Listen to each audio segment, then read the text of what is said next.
12 months later, the patient again presented with symptoms, again night sweats, but she had an excellent performance status and she was still exercising regularly. Her ECOG performance status was 0. She had a PET CT which showed enlargement of the same nodes that we had seen previously, mainly in the axilla, the hilum, and the bilateral cervical region, and she was started on copanlisib. After 4 weekly doses, she was found to be in a partial remission, and she remains on treatment.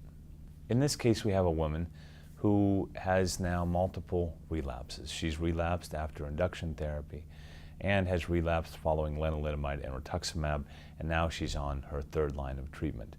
This is not an uncommon scenario in patients with follicular lymphoma, and many times the disease is marked by relapses that occur every 3 to 4 to sometimes longer, but sometimes, again, patients can relapse at early intervals between 12 and 18 months.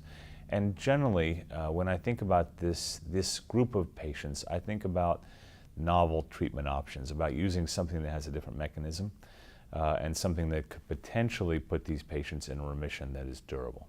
Over the past few years, we've seen, I think, a revolution in different therapies that are available for patients with follicular lymphoma.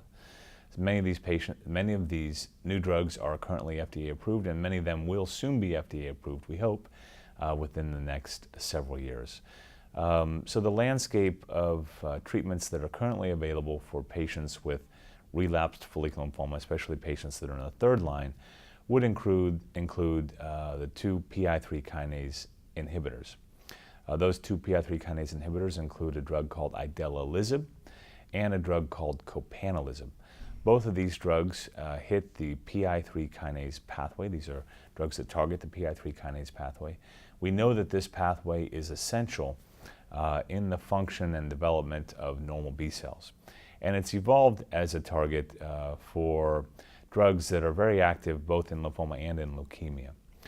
As I mentioned, the 2 drugs that are currently FDA approved are idelalisib and copanlisib, and they have slightly different mechanisms of action. Idelalisib hits mainly PI3 kinase delta. This is a specific isoform of PI3 kinase.